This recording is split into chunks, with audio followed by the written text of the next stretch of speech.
नमस्कार. कसे आहात सर्व? मस्त आहात ना? मस्तच राहा. सर्वांना सर्वप्रथम श्री स्वामी समर्थ. तुम्हाला सर्वांना आजचा दिवस खूप छान आनंदाचा आणि आरोग्यदायी जाओ. तर आज आहे आपला सगळ्यांचा आवडता आणि आपल्या स्वामी महाराजांचा गुरुवार. तर गुरुवारी तर सर्व देव, मंदिर सगळ्याच गोष्टी मी स्वच्छ करते, म्हणजे उजळून घेते. पण रोजची जेव्हा पूजा असते ना, तेव्हा अशा काही गोष्टी म्हणजे आपल्या घरातले जे दिवे आहेत, तर बऱ्याचदा मी बऱ्याच ठिकाणी बघते की दिव्यांना स्वच्छ केलं जात नाही. खूप दिवस दिवे असेच जळत असतात. त्यांना काजळी पकडलेली असते किंवा काही खूप खराब अवस्थेमध्ये असतात. तर असं नका करू. जो दिवा आपलं घर इतकं तेजोमय आणि प्रकाशमान करतो, तर तो दिवा स्वच्छ असणं खूप गरजेचं आहे. जेव्हा फक्त तुम्ही देव उजळवता तेव्हाच दिवा स्वच्छ नका करू. इतर दिवशी सुद्धा मध्ये मध्ये दिवे स्वच्छ करत जा. त्यानंतर मंगल कलश जो आपण ठेवतो देवाऱ्यामध्ये, तर खूप साऱ्या ताई सांगतायत की ताई आता उन्हाळा येतोय, उन्हाळ्यामध्ये बऱ्याच जणांचे नारळ असे तडतात. तर त्यासाठी काय करायचं, तर ही जी नागवेलीची किंवा खायची पानं मिळतात, तर ही पानं तुम्ही कलशामध्ये लावत जा. त्यामुळे नारळाला आतूनच एक त्याचा जो गुणधर्म आहे पानाचा, त्याच्यामुळे तो थंडावा मिळतो. आणि हा नारळ जो आपण घेतो, तो कधीही त्याचा 1/3 भाग हा आपल्या कलशामध्ये बुडालेला असला पाहिजे. ज्यामुळे खालून वरपर्यंत नारळाला पूर्ण पाणी मिळत राहतं. तसंच आळस अजिबात न करता रोजच्या रोज कलशातलं पाणी बदलायचंय. हे पाणी तुम्ही तुळशीला किंवा इतर झाडांना सुद्धा घालू शकता. आणि रोजच्या रोज नारळ पूर्ण ओला करायचा आहे, की ज्याच्यामुळे काय होतं ना, नारळ तडत नाही. बऱ्याचदा काय होतं की पाणी बदललं जात नाही, नारळ ओला केला जात नाही. त्यामुळे इतक्या अशा गरमीमुळे ना नारळ आपोआप तडले जातात आणि मग त्याचे खूप वेगळेच विचार केले जातात. तर तसं न करता त्याची जी काळजी घेतली पाहिजे रोजच्या रोज, तर ती आपण नक्कीच घ्यायला हवी. तर हे बघा, हे मी मागच्या वेळी तुम्हाला दाखवलं होतं की ह्या ज्या पिळाच्या वाती आहेत, ते आम्ही ऑनलाईनच मागवल्या होत्या. कारण इतर वेळी आपण ज्या कापसांच्या म्हणजे 2 वातींची 1 वात अशी लावायची असते, सिंगल वात लावायची नसते. तर म्हणून मी नॉर्मल जो आपला रेग्युलर कापूस येतो, तर त्याच्याने मी बनवत होती वाती, पण त्या वाती व्यवस्थित वळतही नाहीत आणि कधी-कधी व्यवस्थित जळतही नाहीत. त्यामुळे काय होतं ना, दिवे खूप जास्तच कधी-कधी जळतात. पण ह्या वाती खूप मस्त आहेत आणि सगळ्यामध्ये वापरू शकतो. तुम्ही समईमध्ये, दिव्यांमध्ये सगळ्यामध्ये वापरू शकतो. कापूसही खूप उत्तम आहे. तर त्यानंतर बघा, हा जो दिवा आहे ह्याच्या बाबतीत पण बरेच जण विचारत होते. तर हा मी तुळशीकडे लावते दिवा. आणि आपण जी तुळस ठेवतो ती शक्यतो बाहेरच्या बाजूला, गॅलरीमध्ये, बाल्कनीमध्ये अशा ठिकाणी ठेवतो आणि तिथे सतत हवा वगैरे येत असते. तर म्हणून दिवा आपला व्यवस्थित सुरक्षित राहावा, यासाठी अशा काचा येतात ज्या 0 नंबर पासून मोठ्यातली मोठी काच सुद्धा याच्यामध्ये मिळते.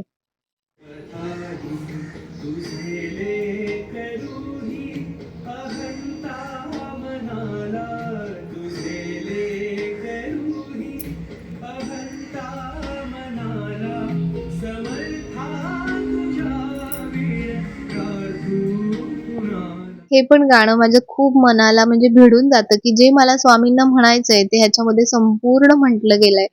तर बघा, अशा प्रकारे धूप आपल्या घरामध्ये सकाळी किंवा संध्याकाळी किंवा दोन्ही वेळी जर तुम्ही लावलत ना, तर खूपच उत्तम असतं.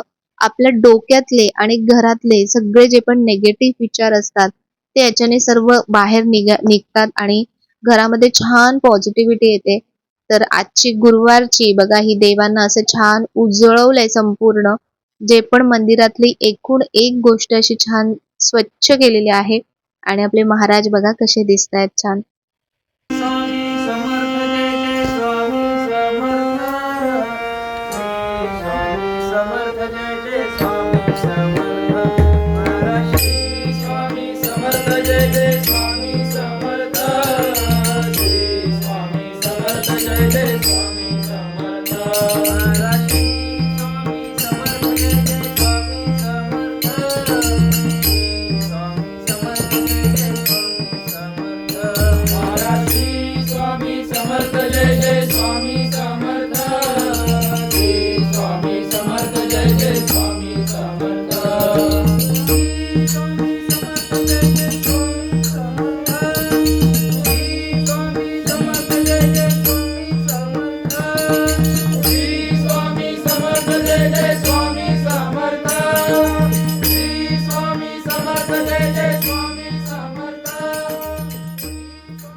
नमस्कार. तर अशी आजची गुरुवारची पूजा खूप छान मस्त झालेली आहे. खूप छान फुलं मिळाले मला. काल बाजारात गेली होती तेव्हा खूप सारे फुलं ताईंनी खूप छान फुलं आणले होते आणि ती ताई म्हटली पण मला, की "अगं खूप जण येतात, विचारतात, की ताई इथूनच फुलं घेते ना?" तर म्हणून आम्ही पण इथेच फुलं घ्यायला आलो. तर त्याबद्दल सगळ्यांना धन्यवाद खूप, की तुम्ही इतका छान माझ्यावरती विश्वास ठेवता आणि त्या विश्वासाने तुम्ही तिथे जाता आणि घेता. तर म्हणजे छोट्या-छोट्या लोकांचं का होईना, पण त्याच्यामध्ये म्हणजे त्यांचा छोटा जो धंदा आहे, त्याच्यामध्ये त्यांचा जो पोटपाण्याचा त्याच्यावर बिझनेस आहे, तर त्यांना त्याच्यातून काहीतरी चांगला प्रॉफिट होतो. प्लस म्हणजे ती जी ताई आहे ना, तिला प्रॉफिटपेक्षा तिला एवढे सारे लोकं येतात ना, तेच तिला खूप छान आवडतं आणि ती नेहमी मी गेली की नेहमी माझ्यासोबत ती गोष्ट शेअर करते. तर खूप छान वाटतं असं म्हणजे की आपण सांगतोय आणि समोरच्याला त्या गोष्टी खरंच खूप मनापासून पटतायत आणि ते तिथून त्या गोष्टी घेतायत. तर ते खूप चांगलं वाटतं. तर तसंच म्हणजे मी फुलं घेतली, गजरे घेतले, भरपूर गजरे घेतले कारण उद्या आहे आपली महाशिवरात्री. तर उद्या महाशिवरात्रीची पूजा असणार आहे आणि महाशिवरात्रीची पूजा कशी करायची आहे, रुद्राभिषेक कसा करायचा आहे, तर ह्याचे व्हिडिओ चॅनलला ऑलरेडी आहेत. तर त्याची लिंक जी आहे ती मी याच्या कमेंट सेक्शनमध्ये देईन आणि डिस्क्रिप्शनमध्ये सुद्धा देईन. तर तुम्हाला ज्यांना बघायचं असेल की महाशिवरात्रीची मी मागच्या वर्षी पूजा कशी केली होती आणि रुद्राभिषेक वगैरे कसा केला होता, तर त्याचे तुम्हाला त्या व्हिडिओमधून तुम्हाला त्या गोष्टी कळून जातील. तर त्यानंतर खूप जणांनी मला विचारलं होतं, की "ताई मावशीची तब्येत कशी आहे आता?" तर मावशीची तब्येत आता बरी आहे. डिस्चार्ज दिलाय तिला. 1-2 दिवस झाले तिला डिस्चार्ज मिळाला आहे आणि आता घरूनच म्हणजे थोडं अजून तिला बराच वेळ लागेल रिकव्हर व्हायला. कारण खूप डीप कुठेतरी जाऊन ती रिटर्न आली असं मला तरी वाटतं आतून. तर म्हणून त्याच्यातून एक जसं लहान मूल थोडंसं मोठं व्हायला थोडा वेळ लागतो ना, तर तसंच तिला पण त्यातून रिकव्हर व्हायला थोडा वेळ लागणार आहे. पण स्वामींच्या कृपेने ती त्यातून बाहेर आली. हेच माझ्यासाठी खूप मोठी गोष्ट आणि खूप मोठा चमत्कार आहे तो माझ्यासाठी खरंच. तर त्यानंतर माझी पण तब्येत ठीक आहे. पाय थोडा बरा आहे. इथे थोडंसं असे जरा अशा पुळ्या वगैरे आल्यात आणि थोडंसं रिॲक्शनसारखं झालं आहे मला स्किनवर. तर मला असं वाटतं कदाचित मेडिसिनमुळे कारण जे पायासाठी म्हणजे हाडासाठी वगैरे ज्या मेडिसिन्स असतात ना, त्या थोड्या स्ट्राँग असतात आणि आता सध्या गरमी पण खूप आहे बाहेर. तर हीटमुळे मला वाटतं असं ते रिॲक्शन पुढे आलेत. तर हे सगळं झालं, अपडेट्स झाले तुम्हाला देऊन. कारण खूप सारे जण खूप काही प्रश्न विचारतात, तर म्हणून म्हटलं चला मी विचार केलेला की नाही जसं मी इन्फॉर्मेटिव्ह टाईप करते तसंच मी तुम्हाला देईन. पण शेवटी मलाही राहवलं नाही आणि म्हटलं चला तुमच्यासोबत सुद्धा या गोष्टी शेअर करू. आणि काल मी घेतलं ते म्हणजे महाशिवरात्रीसाठी स्पेशल अशी मी गोष्ट घेतली आहे, ती पण मी तुम्हाला दाखवणार आहे. तर माझ्याकडे जी ह्याला गळतीसुद्धा म्हणतात आणि ह्याला अभिषेक पात्रसुद्धा म्हणतात. तर हे खूप महत्त्वाचं आहे. म्हणजे महादेवांना जेव्हा अभिषेक करतो ना आपण, तर तुम्ही जेव्हा सिंगल अभिषेक करता फक्त महादेवांच्या पिंडवरती, तर तेव्हा आपण हाताने पण करू शकतो. पण जेव्हा तुम्हाला रुद्राभिषेक करायचा असतो, तर तेव्हा महादेवांच्या पिंडीवरती सुद्धा अभिषेक झाला पाहिजे आणि आपल्याला रुद्रयंत्रावरती सुद्धा अभिषेक करायचा असतो. तर म्हणून हे लागतं. तर हे माझं मागच्या वेळी मी छोटं होती, ती साईज छोटी होती माझ्याकडच्या गळतीची आणि काय झालं, की इथून मी ते जरासं असं वाकडं झालेलं. तर मी टाईट करायला गेली, तर ते पूर्ण डायरेक्ट हातातच आलं म्हणजे तुटलं होतं. तर म्हणून मग मी काल गेली तेव्हा हे घेतलं नवीन छान आहे. याच्या साईडला बघा हे सर्प आहेत असे साईडला, नाग आहेत आणि छान असं याच्यावरती थोडी साईज पण ह्यावेळेला मी जरा मोठी घेतली. कारण तो तांब्या जो आधी माझ्याकडे होता तो छोटा होता आणि त्याच्यामुळे ना सारखंच पाणी टाकावं लागायचं त्याच्यामध्ये. तर हा तांब्याची साईज थोडी मोठी आहे आणि सुंदर आहे. तर हे मला 400 रुपयाला पडलं. तर आता हे मी काही पर्टिक्युलर कुठल्या शॉपमधून नाही घेतलं. आमच्या इथे खाली कोळसेवाडीमध्ये तुम्ही गेलात तर म्हणजे जे इथल्या जवळचे असतील ज्यांना घ्यायचं असेल मी त्यांना सांगते. तर तिथे कोळसेवाडीमध्ये खालीच तिथे बघा समोर म्हणजे दहिवडकर दादांचं दुकान आहे. त्याच्या अलीकडेच एक छोटं स्टॉलसारखं दुकान आहे त्या काकांचं. तर त्यांच्याकडून मी हे घेतलंय. त्यांच्याकडे असे बाहेर तिथे बाहेरच रस्त्यावरतीच बरीच अशी भांडी वगैरे सगळी म्हणजे देवाची जी भांडी लागतात छोटी-छोटी वगैरे, तर ती सगळी तुम्हाला दिसतील. तर त्यांच्याकडून मी घेतलं हे 400ला मला हा पूर्ण सेट पडला. तर हे तांब्याचे आणि हे पण चांगलं मटेरियल आहे, चांगलं जड आहे, हेवी आहे आता हे. पहिलं होतं ते खूपच पातळ होतं माझ्याकडे. आणि दुसरी एक गोष्ट मला दिसली तिथे ती म्हणजे की खूप दिवसांपासून माझ्या डोक्यात तर होतंच की मला घ्यायचं आहे. पण कसं असतं ना, आपण विचार करतो आणि जेव्हा आठवतं तेव्हाच लक्षात येतं की अरे घ्यायचं आहे, नाहीतर मग लक्षात राहत नाही. तर त्यांच्या इथे हे दिसलं मला आणि खरंच खूप आवडलं. ते म्हणजे असं हे पण अभिषेक पात्रच आहे. तर याच्यामध्ये पाणी घालून आपण याच्याने देवांना अंघोळ घालू शकतो. कारण नॉर्मली बघा आपण जेव्हा असं तांब्याने इथून पाणी घालतो ना, तर खूप जास्त पडतं पाणी एकदम पटकन.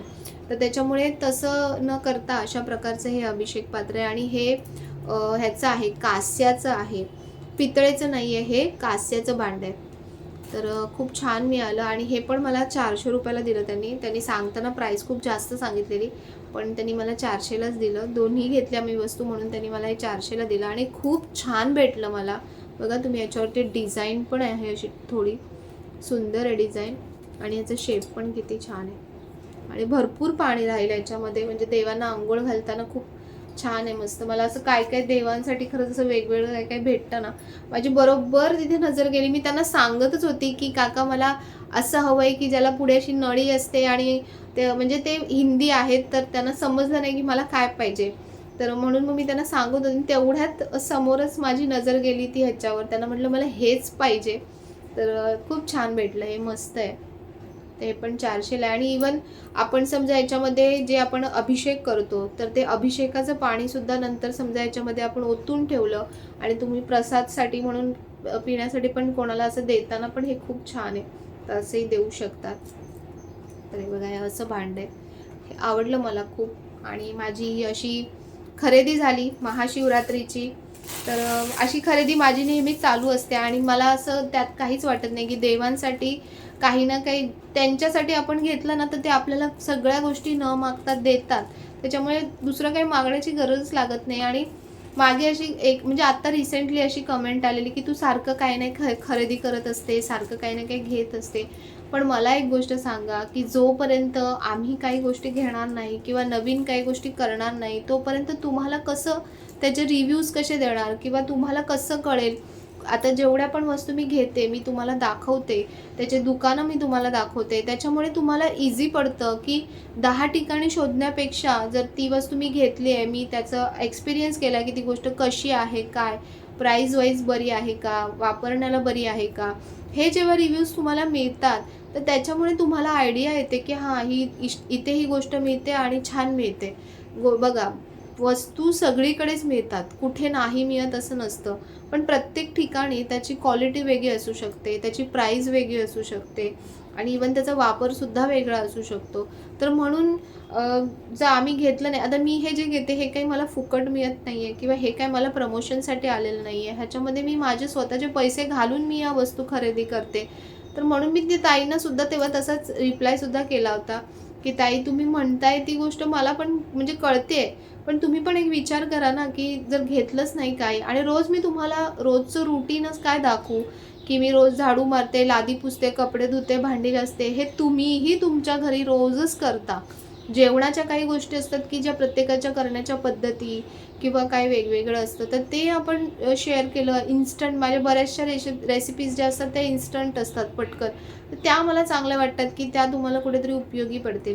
पण बाकी जी रोजचीच कामं आहेत, तीच मी तुम्हाला काय दाखवत बसू? त्यापेक्षा मी काहीतरी छान नवीन जे मला आवडतंय किंवा चांगलं वाटतंय, ते मी तुमच्यासोबत शेअर करू, ते जास्त मला चांगलं वाटतं. तर म्हणून तर कमेंटकडे तर काही मी असं विचार नाही, म्हणजे माझ्या डोक्यात असा काही राग वगैरे नाही आहे. पण एक सांगते मी, की असं तुम्ही जे विचार करता ना, की तुम्ही हे घेत राहता, ते घेत राहता. आता हे जे कुर्तीज आहे बघा, त्या दिवशी मी तुम्हाला हे कॉटनचे कुर्तीज दाखवले होते, त्या ताईंनी पाठवलेले. तर त्यातली ही कुर्ती मी घेतली आहे. ही मला खूप आवडलेली ब्लूवाली, तर ही कुर्ती मी घेतली. तर बाकीच्या ज्या कुर्तीज आहेत, तर त्या मला पूर्ण त्यांना रिटर्न करायच्या आहेत सगळ्या. त्या मी माझ्यासाठी ठेवलेल्या नाही आहेत.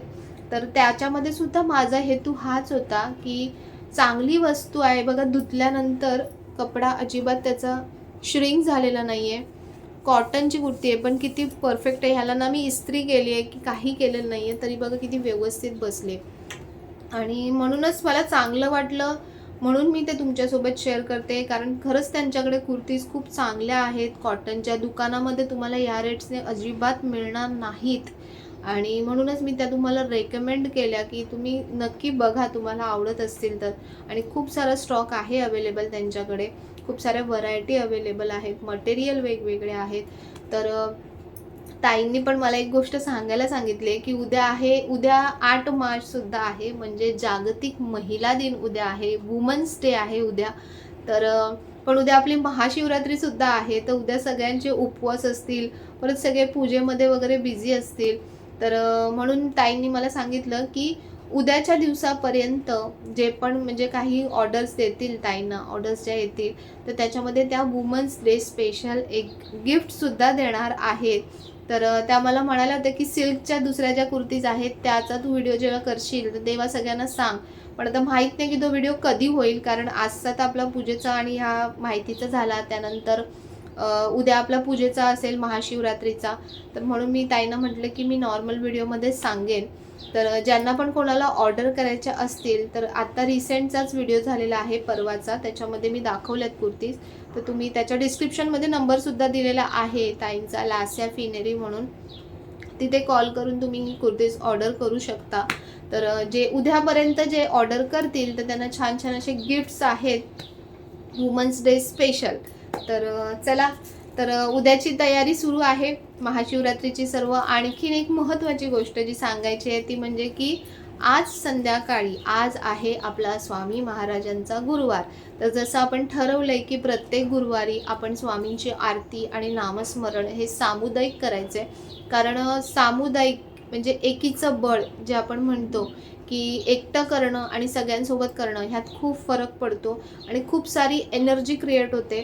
तर फक्त माझेच नाही तर तुमच्या सगळ्यांचे सुद्धा कोणाकोणाचे जे जे काही प्रॉब्लेम्स असतील किंवा ज्याही काही गोष्टी असतील तर त्याच्यातून तुम्हाला मार्ग मिळावा छान, त्याच्यातून तुम्ही पुढे जावं आणि तुमच्या आयुष्यातील जे पण काही त्रास असतील ते कमी व्हावे. तर ह्यासाठी सगळ्यांना ती पॉझिटिव्ह एनर्जी सगळ्यांपर्यंत पोचावी. तर यासाठी मी गुरुवारचा आता लाईव्ह स्टार्ट केला आहे. तर संध्याकाळी आज पण 6:30 वाजता स्वामींची आरती असणार आहे आणि त्यानंतर 7च्या आसपास आपण नामस्मरणाला सुरुवात करणार आहोत. तर सर्वांनी नक्की या नामस्मरणाला, आरतीला, आपल्या आरतीचा लाभ घ्या मस्त आणि छान अशीच पॉझिटिव्हिटी सगळ्यांपर्यंत स्वामी महाराजांची पोचू दे. आज स्वामींना छान कणेरचे फुलं मिळालेले आहेत, त्या ताईंनी मला कणेरचे एक्स्ट्रा फुलं दिले.